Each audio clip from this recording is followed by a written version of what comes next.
नमस्कार दोस्तों, स्वागत है आपका इस चैनल में। और हम पढ़ेंगे आज रीऑर्गेनाइजेशन ऑफ स्टेट्स। ठीक है, इस टॉपिक पे हमें क्या कवर करना है? इस टॉपिक पे हमें कवर करना है कि जो 1956 से लेकर के, ठीक है ना, आज 2025 हो गया, तो अभी तक कितने स्टेट्स जो हैं इंडिया में बन गए, उनका ऑर्गेनाइजेशन कैसे हुआ और क्या प्रोसेस अपनाई गई ऑर्गेनाइज करने के लिए स्टेट्स को, इन सब चीज़ों के बारे में।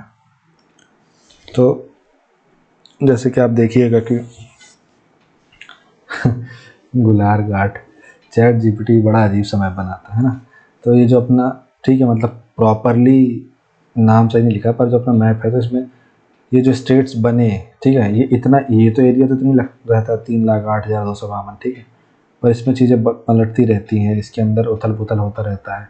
जैसे एमपी और सीजी है, पहले एक था फिर अलग हो गया, तो क्या क्या चीज़ें हुई, कैसे कैसे कंडीशंस बनी, क्यों वो अलग हुए, क्या रीजन से अलग हुई, सब देखेंगे। तो पहले एक बार आप एक देख लीजिए कि 1948 के बाद क्या हुआ। तो 1948 में धर आयोग बना, ठीक, एस के धर की अध्यक्षता में। इन्होंने बोला भाषाई आधार पर पुनर्गठन की व्यवहार्यता की जांच करने के लिए ये इसे नियुक्त किया गया है। ठीक, भाषाई आधार पर राज्यों का गठन किया जाए या नहीं। देखिए क्या हुआ था, जब 1920 में गांधी जी ने नॉन कॉपरेशन मूवमेंट करने के लिए बागडोर संभाली, तो उन्होंने क्या किया, जो कांग्रेस की जो कमेटियाँ थी, ठीक है, उनका भाषाई आधार पर गठन किया। तो तभी से ही ये आम जन में ये बात फेमस थी कि जब देश आज़ाद हो जाएगा तो उसके बाद जब उनका पुनर्गठन किया जाएगा तो उनका भाषा के आधार पर किया जाएगा। लेकिन जब आज़ाद हो गया तो इस बेसिस पे नहीं चली चीज़ें, ठीक है। भाषा के बजाय प्रशासनिक सुविधा के आधार पर पुनर्गठन की सिफारिश करी। तो एस के धर ने, ये इलाहाबाद हाई कोर्ट के जज थे, तो इन्होंने बोला कि भाई इनको 1948 में इनको बनाया गया। अब ये किसने बनाया था? ये बनाया था संविधान सभा ने, ठीक है, ये आपको याद रखना है। तो एस के धर आयोग बना, इन्होंने बोला भाषा के आधार पर पुनर्गठन की जो व्यवहार्यता है उसकी जांच की जाएगी, ठीक है। तो इन्होंने बोला कि नहीं, भाषा की जगह प्रशासनिक सुविधा के आधार पर पुनर्गठन की सिफारिश होगी। अब भाई इन्होंने मना कर दिया, भाषा के आधार पर नहीं होगा, तभी तो अगला आयोग आया, क्योंकि चाहिए तो यही था कि भाषा के आधार पर गठित हो, ठीक है। क्योंकि अगर यहीं पे गठन हो जाता या भाषा के आधार को स्वीकार कर लिया जाता तो आगे बढ़ते ही नहीं। फिर 1949 में जेवीपी समिति बनी, ये इंडियन नेशनल कांग्रेस ने बनवाई ये समिति, ठीक है, जेवीपी समिति। इसमें क्या हुआ, इसमें 3 सदस्य, जवाहरलाल नेहरू, वल्लभ भाई पटेल और Pattabhi Sitaramayya. J for Jawaharlal Nehru, V for Vallabh Bhai Patel और पी फॉर पट्टाभी सीतारामैया। इन्होंने तत्काल भाषाई पुनर्गठन का विरोध किया, लेकिन राष्ट्रीय एकता पर जोर दिया, ठीक है। तो इन्होंने भी कहा कि नहीं भाई, भाषाई आधार पे गठन नहीं किया जाएगा। इसके बाद क्या हुआ, 1953 में आंध्र प्रदेश का गठन हो गया। अब ये क्यों हुआ कि जो पोट्टी श्री रामुलु थे वो अनशन में बैठ गए, और अनशन में ऐसे बैठे कि भूख हड़ताल में बैठ गए, ठीक है। और जब भूख हड़ताल पे वो बैठ गए तो उनकी डिमांड थी कि जो आंध्र प्रदेश है उसको अलग किया जाए। किससे? तमिलनाडु। पहले मद्रास में, पहले ये पूरा जो पोर्शन है ना, तो ये फिर अलग हुआ। फिर यहीं से आप देखिएगा कि ये पुलिकट जो लेक है, इन दोनों काट थी, पहले तो एक ही जगह पे थी।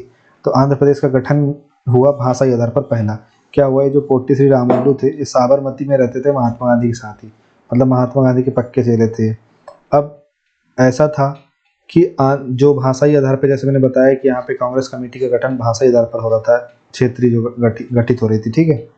तो जैसे मराठी और आपका गुजराती, इस तरीके से गुजराती कांग्रेस, मराठी कांग्रेस, इस तरीके से चल रहा था। तो क्या हुआ, जब पोट्टी श्री रामुलु को लगा कि भाई सरकार हमारी बात नहीं मान रही है, हम आंध्र प्रदेश का गठन बोल रहे हैं और तेलुगु भाषी लोगों के लिए अलग से राज्य की डिमांड कर रहे हैं, तो सरकार हमारी बात नहीं सुन रही है। तो ये गांधी जी के पक्के चेले ही थे, बैठ गए अनशन में, ठीक है। अच्छे खासे दिन हो गए और उनकी भूख से मृत्यु हो गई। फिर वहाँ पे खूब हुड़दंग शुरू हुआ, दंगे वंगे हुए, ये सब वो सब हुआ। फिर अंततः अक्टूबर 1953 में सरकार हार गई और फिर उन्होंने भाषाई आधार पर पहला राज्य गठित हो गया आंध्र प्रदेश, ठीक। इसके बाद फिर 53 में ही बोला गया कि राज्य पुनर्गठन आयोग का गठन किया गया, और इसने 56 में अपनी रिपोर्ट सौंपी। और इसने भाषाई आधार पर राज्यों का प्रमुख पुनर्गठन जो है, मतलब भाषाई आधार पर राज्यों का पुनर्गठन स्वीकारा। साथ ही कुछ और भी कंडीशन रखी, वो आगे देखेंगे। तो इसके तहत इन्होंने 14 राज्य और 6 केंद्र शासित प्रदेश बनाए। सिफारिश इन्होंने ज़्यादा की थी, ठीक है ना, 14 राज्य और 6 केंद्र शासित प्रदेश इससे लेकिन बनाए गए, ठीक है। अब आगे देखते हैं हम कि 1960 के बाद देखते हैं, अभी उसमें देख लेंगे हम कि 1900 उससे आयोग से कितने बने, ठीक है। तो उससे तो मान लीजिए 14 बन गए, फिर 15, 16, 17, 18, 19, 20, माफ़ कीजिएगा 15, 16, इनमें से तो एक हो गया तो 15, ठीक है, 16, 17, 18, 19, 20, 21, 22, 23, 24, 25, 26, 27, 28, ठीक है। तो 28 जो है वो राज्य है वर्तमान में और 8 यूनियन टेरिटरी है वर्तमान में, ठीक है। अब इसको आगे समझेंगे अपन। देखिए 1960 में क्या हुआ, गुजरात और महाराष्ट्र, तो बॉम्बे था पहले, तो पहले तो बॉम्बे से फिर ये आपका महाराष्ट्र बन गया और गुजरात अलग हुआ, ठीक है। 1960 में 1 मई को मनाया जाता है महाराष्ट्र स्थापना दिवस। फिर नागालैंड 63 में बना, फिर 66 में हरियाणा बना और हिमाचल प्रदेश और चंडीगढ़ को यूनियन टेरिटरी बनाया गया। फिर 1972 में मेघालय बना, मणिपुर बना और त्रिपुरा बना। 75 में सिक्किम बना, 87 में गोवा बना, अरुणाचल बना और मिजोरम बना। और 2000 में देखिए 26वां राज्य जो था, 26वां 36 ऐसे याद रखना, तो छत्तीसगढ़ बना 26वां राज्य। फिर उसके बाद 9 नवंबर को ये बना आपको उत्तराखंड 27वां और झारखंड 28वां। पहले जम्मू कश्मीर भी होता था, लेकिन जम्मू कश्मीर क्या हो गया, अब यूटी हो गया, तो अब 28वां राज्य हो गया अपना तेलंगाना, ठीक है। पहले 29 होते थे। अब देखिए क्या हुआ, जब 1956 का जो स्टेट रिऑर्गेनाइजेशन एक्ट था ना, इसके पहले क्या था, जब अंग्रेजों के ज़माने में 4 टाइप से विभाजित था, ठीक है। 4 main types of states, part A, part B, part C, part D, ठीक है। तो पार्ट ए में कौन कौन शामिल है, पार्ट बी में कौन कौन शामिल है, ये हमें देखना है। तो पार्ट ए स्टेट्स जो हैं, इसमें the former governors province of British India, जो गवर्नर है ना उसके जो प्रोविंसेस हैं, मतलब जहाँ पे मोस्टली ऐसा समझ लीजिए जहाँ पे ब्रिटिशर्स का रूल है, जिन पूरे पैन इंडिया में था, लेकिन कई जगह पर क्या था, कई जगह पर वो थे अपनी मतलब जैसे जैसे देखिए मैप समझिए, ठीक है। ये यहाँ पे जैसे जूनागढ़ हो गया, यहाँ पे राजपूताना हो गई, तो यहाँ सब तो अपना प्रिंसली स्टेट्स था, लेकिन कुछ जगहों पे जैसे ना सीपीएन बरार क्षेत्र, सेंट्रल प्रोविंस, इस टाइप का जो एरिया है, तो यहाँ पे ब्रिटिश इंडिया मतलब प्रोविंस थे ब्रिटिश इंडिया के, और यहाँ पे हेड कौन होता था, गवर्नर होता था, भले विधायक लोग चुने जाते थे। तो ऐसे स्टेट की संख्या कितनी थी, देखिए पार्ट ए में थे बॉम्बे, मद्रास, असम, बिहार, मध्य प्रदेश, जिसे पहले सेंट्रल प्रोविंस एंड बरार बोला जाता था। इसके बाद पंजाब, उत्तर प्रदेश, उत्तर प्रदेश को यूनाइटेड प्रोविंस बोला जाता था, उड़ीसा और वेस्ट बंगाल, ठीक है। तो देखिए मेरे साथ आप एक बार याद कीजिए, पहला आपका क्या हुआ, हम बॉम्बे, ठीक है। उसके बाद आपका मैड्रास, ये आपका तमिलनाडु है। फिर उसके बाद आपका असम, फिर इसके बाद आपका बिहार, फिर इसके बाद आपका एमपी, फिर इसके बाद आपका पंजाब, फिर इसके बाद आपका यूपी, फिर इसके बाद आपका उड़ीसा, फिर इसके बाद आपका वेस्ट बंगाल, ठीक है। अब पंजाब को अर्लियर ईस्टर्न पंजाब बोलते थे, यूपी को पहले बोलते थे यूनाइटेड प्रोविंस, और एमपी को बोलते थे central province and Berar, CP and Berar, ठीक है, नागपुर वाला एरिया जो था। ये हो गया आपका। फिर अब पार्ट बी में क्या है भाई, तो पार्ट बी में देख लेते हैं, लख समझावा मिलता। हाँ देखिए पार्ट बी में आपका आता है, तो कभी कभी मार्क से भी ठंडा हो जाता है। पार्ट बी में आपका क्या आता है, these were farmer princely states और ग्रुप्स ऑफ प्रिंसली स्टेट्स, ठीक है ना। ये प्रिंसली स्टेट्स के ग्रुप थे या प्रिंसली स्टेट ही थे, है ना। इन स्टेट को गवर्न करता था उनका राज प्रमुख, ठीक। Raj Pramukh is the ruler of constituent state and elected legislature, ठीक। He was appointed by the president of India, ठीक है। पार्ट बी स्टेट्स, ये कौन है, पेप्सू हो गया आपका इसमें, ठीक है। Patiala and East Punjab, part B में आप मान के चलिए जो बड़ी बड़ी रियासतें थी वो सब आती थी, ठीक है। Patiala and eastern Punjab state, Patiala and East Punjab states union, देखिए यहाँ पे आपने क्या देखा था, अर्लियर ईस्ट पंजाब, ठीक है। और यहाँ पे आप क्या देख रहे हैं, Patiala and East Punjab states union PEPSU. फिर उसके बाद हैदराबाद, जम्मू कश्मीर, त्रावणकोर और कोचीन, ठीक है, ये वाला जो एरिया था। फिर मध्य भारत, मैसूर, राजस्थान और सौराष्ट्र, ये सब पार्ट बी में शामिल थे, ठीक है। देखिए मध्य भारत में ऐसे समझिए, देखिए तो हमने पार्ट ए पढ़ा, तो पार्ट ए में सीपी एंड बरार ये वाला एरिया हो गया, ठीक है, ये ए हो गया। यहाँ पे अपना पूरा जबलपुर अवलपुर वाला और ये आपका नागपुर नागपुर वाला सब इसमें हो गया, ठीक है। फिर बी में जो बड़ी रियासत थी, तो यहाँ पे आपका ग्वालियर था, यहाँ पे आपका होलकर था, यहाँ पे आपका सिंधिया था, ठीक है। फिर यहाँ पे छोट भैया जितनी रियासतें थी वो सब हो गई, तो ये पार्ट सी में आ जाएंगी। तो एमपी का वाला पोर्सन पार्ट बी में आता था, तो इसी में देखिए आपका क्या आ रहा है, जो मध्य भारत बोल रहा है ना, ये इसी को बोल रहा है, ठीक है। अब मध्य भारत मतलब ये नहीं लगा लेना आप, ये बोल रहा है मध्य प्रदेश नहीं बोल रहा, मध्य भारत का मध्य मतलब यार हिस्सा बोल रहा है, ठीक है। तो ये विवेक लगाइएगा थोड़ा सा। फिर उसके बाद पार्ट सी, तो it comprised both the former chief commissioners province and some presidential state, ठीक है। तो इसमें पार्ट सी के स्टेट कौन कौन से हैं, आपका है अजमेर, ख्वाजा गरीब नवाज वाला, भोपाल अपना झीलों की राजधानी, बिलासपुर, ठीक है, कुर्ग, अभी बिलासपुर छत्तीसगढ़ वाला है या हिमाचल प्रदेश वाला मुझे नहीं पता, ठीक है, कुर्ग। फिर आपका दिल्ली, फिर आपका हिमाचल, फिर कच्छ, फिर मणिपुर, त्रिपुरा और विंध्य प्रदेश, ठीक है, जैसे मैंने आपको बताया था ना।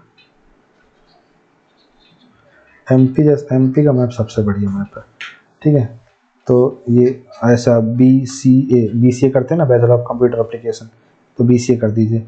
तो ये आप देखिए सी वाला पोर्शन कौन सा, ये वाला पोर्शन बीच वाला, ठीक है। फिर पार्ट डी में अब अंडमान निकोबार तो यहाँ तक आएगा नहीं, ठीक है, वो तो यहाँ घुसा पड़ा है। तो यह जो एरिया है, this state was administered by lieutenant governor appointed by the central government. Part D state consist of Andaman and Nicobar island only, ठीक। तो ये समझ गए आप ABCD कहानी।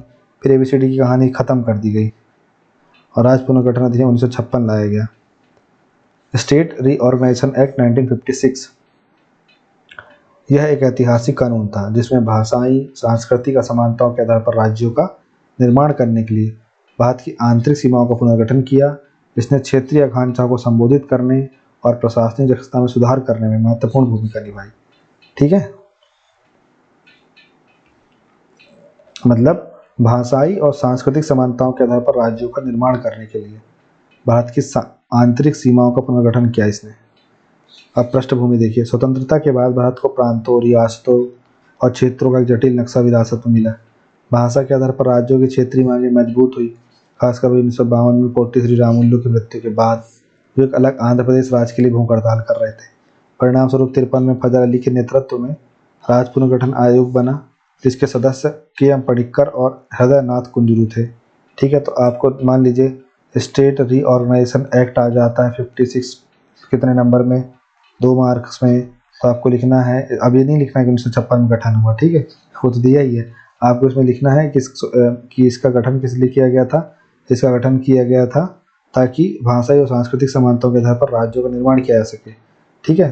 साथ ही इसके सदस्य, इसके अध्यक्ष थे कौन, फजल अली, और इसके सदस्य थे KM पडिक्कर और हृदयनाथ कुंजरू, ठीक है। अब अगला देखिए, अब इसमें कुछ मुख्य प्रावधान है। तो पहला प्रावधान है नए राज्यों और केंद्र शासित प्रदेशों का गठन, ठीक है। तो 14 राज्य और 6 केंद्र शासित प्रदेश ये गठन किए गए। आंध्र प्रदेश, केरल, कर्नाटक इसमें शामिल है, ठीक। हम आएंगे अभी कौन कौन से 14 राज्य हैं। फिर पुराने प्रांतों का विघटन किया, पुराने ब्रिटिश काल के प्रांतों और रियासतों को समाप्त कर दिया गया या उनका विलय कर दिया गया। इसके समान भाषाई और सांस्कृतिक संबंधों वाले क्षेत्रों को समेकित करके शासन को व्यवस्थित किया गया, ठीक है। अब देखिए, जैसे मान लीजिए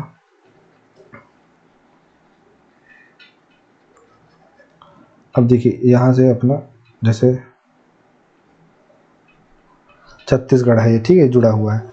अब देखिए ये वाला जो पोर्शन है ये पूरा महाराष्ट्र हो गया। अब यहाँ से ये जो बॉर्डर एरिया, ठीक है ना। अब इस बॉर्डर एरिया में मान लीजिए 10-12 किलोमीटर में जो लोग रह रहे हैं, मैं कहता हूँ 50-50 भी ले लेंगे ना, तो भी इनकी भाषा संस्कृति सबसे मिल जाएगी।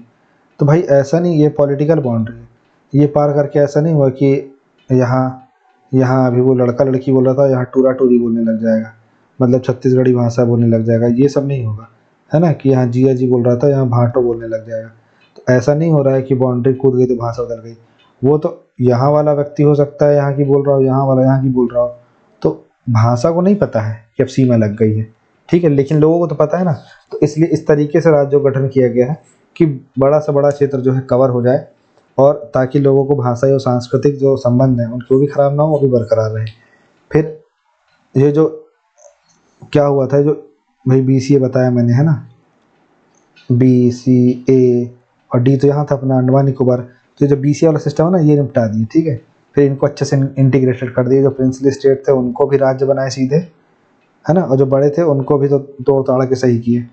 भाषाई पुनर्गठन, भाषा राज्यों की सीमाओं के लिए प्राथमिक मानदंड बन गई, जिससे सुनिश्चित हुआ कि साझा संस्कृति पहचान वाले लोगों को एक साथ रखा जाए। अगला, यूनियन टेरिटरी का निर्माण। ये क्यों किया गया?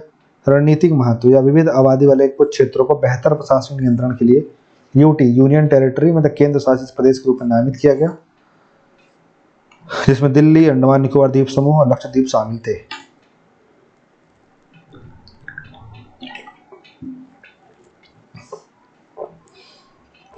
फिर प्रशासनिक परिवर्तन, प्रत्येक राज्य को परिभाषित शक्तियों के साथ अपनी स्वयं की निर्वाचित सरकार दी गई। केंद्र शासित प्रदेशों को सीधे केंद्र के अंडर में रखा गया, ठीक है। मतलब जो अभी ऐसे समझ लो जैसे कि ये सब जो जिन्हें यूटी बनाया गया उनके साथ दो कंडीशन थी। एक तो वो स्ट्रैटेजिकली इंपॉर्टेंट थे, देखिए अभी जो मालदीव वाला हिस्सा, ठीक है, ये इसलिए ये इस चक्कर में इंपॉर्टेंट है, त्रावणकोर वाले चक्कर में इंपॉर्टेंट था बहुत, ठीक। अब यहाँ आके अगर कोई दूसरा देश बच जाए तो मालदीव को तो अपन कंट्रोल कर ही लिए, ठीक है, तो कोई कितनी बड़ी दिक्कत हो जाएगी हमारे लिए। ये अंडमान निकोबार वाला एरिया जो अगर मान लीजिए जापान, चाइना, इंडोनेशिया कोई कब्जा कर लेता तो कितनी बड़ी समस्या हो जाती है हमारे लिए। तो ये स्ट्रेटजिकली इंपॉर्टेंट है, पहली बात तो ये। फिर जो जम्मू कश्मीर वाला एरिया है उसको तो चलो स्टेट का दर्जा दिया गया, लेकिन और जो चंडीगढ़ है, हिमाचल, तो कुछ को स्ट्रेटजिकली इंपॉर्टेंट इस वजह से भी दिया गया है, ठीक है ना, और कुछ को एडमिनिस्ट्रेशन की वजह से भी दिया गया है। अब चंडीगढ़ तो ऐसा कुछ स्ट्रेटेजिकली इंपॉर्टेंट नहीं है, एडमिनिस्ट्रेट के लिए उसको दिया गया। अब 1956 के अधिनियम का प्रभाव क्या पड़ा, तो राजनीतिक स्थिरता आई भाई साहब। अधिनियम ने क्या किया, भाषाई मांगों को संबोधित करके क्षेत्रीय अशांति कम किया। लो भाई मरो कटो नहीं, अनशन वनशन नहीं करो, शांत बैठो। और पॉलिटिकल स्टेबिलिटी आई, वोट बैंक भी मिल जाता है ना। आज भी देखिए जो अब स्टालिन भाई को, जो अपने तमिलनाडु के CM है ना,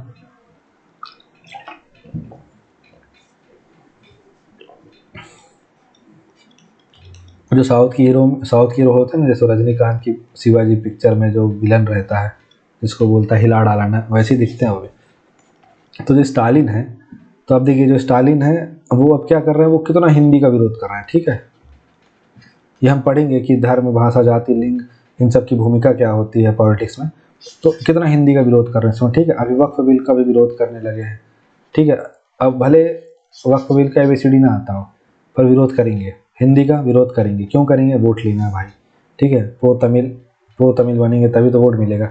नीट वालों का सपोर्ट करेंगे पूरा, कि नहीं नीट मतलब इस लैंग्वेज में होना चाहिए, इसमें होना चाहिए, उसमें होना चाहिए, इस टाइप से करके। भले नीट की एग्ज़ाम में कितनी धांधली हो रही, इससे मतलब नहीं। तो जो राजनीतिक स्थिरता है वो भाषाई मांगों को संबोधित करके आ गई। तो आज भी भाषाई चीज़ का इस्तेमाल होता है चुनाव में, मतलब वोटिंग बिहेवियर बदलने के लिए। फिर इन्हांस्ड गवर्नेंस, साझा भाषा वाले क्षेत्रों को समूहीकृत करने से संचार, प्रशासन और सार्वजनिक सेवा वितरण में सुधार हुआ।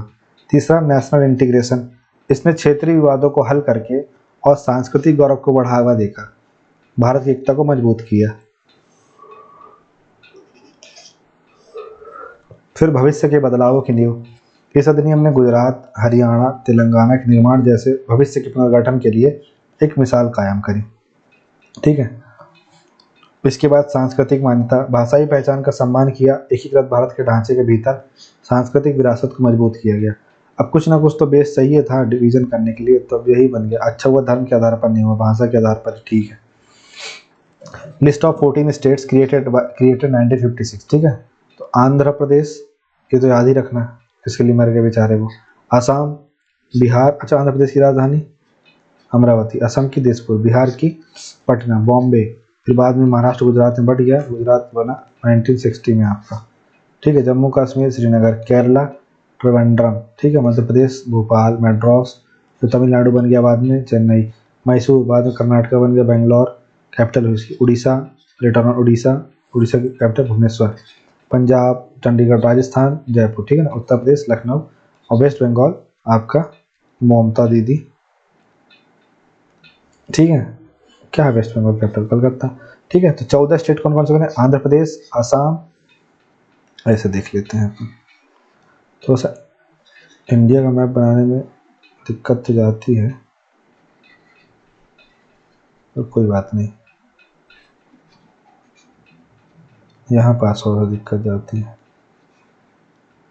देखो देखो देखो, यही तो नहीं करना है ना गुरु। हाँ ठीक है, तो अब देखो क्या क्या बन गया देख लेते हैं, ठीक है। जैसे ही बन गया, ये आपका यहाँ आंध्र प्रदेश बन गया, ये नीचे आपका तमिलनाडु है ही, ठीक है। फिर आपका केरला भी बना है ना, हाँ, तो आपका केरला बन गया।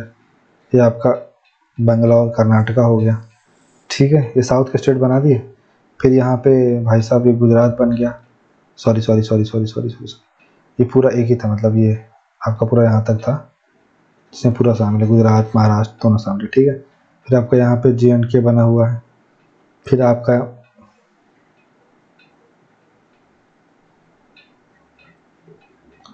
अपना प्यारा मध्य प्रदेश बना हुआ है, मटका जैसे है ना। फिर इसके बाद आपका मैसूर बना दिया मैंने, उड़ीसा, फिर ये उड़ीसा बना हुआ है आपका, वेस्ट बंगाल बना हुआ है, राजस्थान बना हुआ है, ठीक है। तो इस तरीके से 14 राज्य बन गए, 1 2 3 4 5 6 7 8 9, ठीक है। फिर असम बना हुआ है ना। तो इस प्रकार से ये 14 राज्य बने। अब वो मैप में जगह कम बनाई मैंने, लेकिन वो पूरा बन चुका, ठीक है।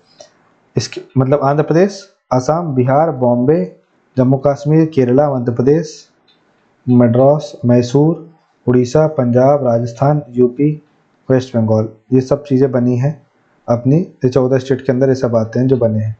फिर 6 यूटीज़ बनी है 1956 में, दिल्ली, अंडमान एंड निकोबार आइलैंड, लक्षद्वीप, हिमाचल प्रदेश, मणिपुर, त्रिपुरा, ठीक है। ये 6 यूटी बनी हैं, दिल्ली, अंडमान एंड निकोबार, लक्षद्वीप, हिमाचल प्रदेश, मणिपुर और त्रिपुरा। याद रखना ये पहले यूटी थी, ये दो तो अभी भी हैं, पर ये पहले भी थे, ठीक है। मतलब ये पहले भी थे, अभी भी हैं, और ये पहले थे, अब नहीं। निष्कर्ष, 56 का राज्य पुनर्गठन अधिनियम एक परिवर्तनकारी कदम था, ठीक है भाई, जिसने भारत की विविध भाषाई और सांस्कृतिक परिदृश्य को संबोधित किया और राष्ट्रीय एकता के साथ क्षेत्रीय पहचान को संतुलित करके भारत की स्थिर राजनीतिक संरचना और प्रशासनिक दक्षता के लिए आधार तैयार किया, ठीक है। ये कंक्लूजन है, आप इसको याद रखिएगा और इसको छाप के आइएगा, बढ़िया। फिर राष्ट्रीय एकता पर राज्य पुनर्गठन का क्या प्रभाव पड़ा, तो बताओ भाई। भाषाई सद्भाव आया, भाषाई आधार पर राज्य को विभाजित करने से क्षेत्रीय संघर्ष कम हुए, सांस्कृतिक गौरव को बढ़ावा मिला, ठीक है। प्रशासनिक दक्षता, समान भाषा परंपराओं वाले लोगों को समूहबद्ध करके शासन में सुधार हुआ, ठीक है। अब मान लीजिए कि आप तेलंगाना में आप काम कर रहे हैं, पर आपको तेलुगु आ नहीं रही है, उर्दू आ नहीं रही है, फिर तो लग जाएंगे आप। क्षेत्रीय तनाव में कमी, अलग राज्यों की मांग को संबोधित किया गया और अलगाववादी आंदोलनों को रोका गया। बढ़ी हुई एकता, विविधता और एकता के बीच संतुलन बनाकर राष्ट्रीय पहचान को मजबूत किया गया, बहुत बढ़िया। राजनीतिक स्थिरता, रियासतों और विविध क्षेत्रों का शांतिपूर्ण एकीकरण सुनिश्चित किया गया, ठीक है।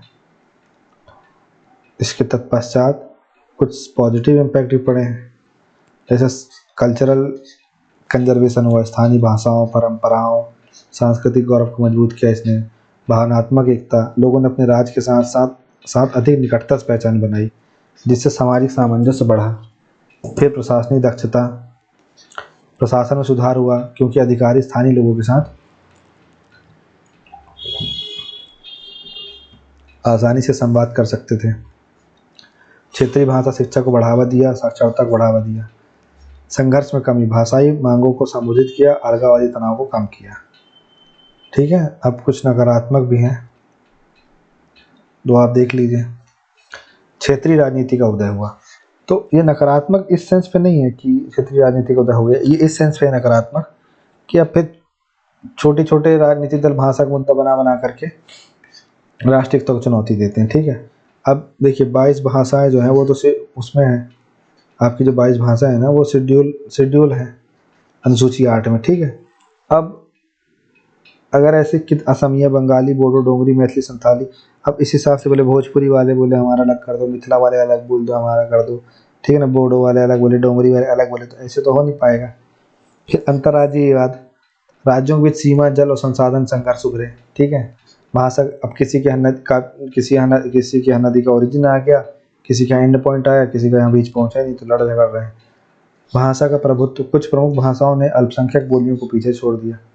देखिए कुछ कुछ बोलियां ऐसी हैं, जैसे भोजपुरी बोली है वो, ठीक है, उसकी लिपि है देवनागरी लिपि में उसको भी लिखा जाता है, पर कितने कितने बड़े लेवल पे बोला जाता है। ठीक है ना, आईपीएल देखिए आप।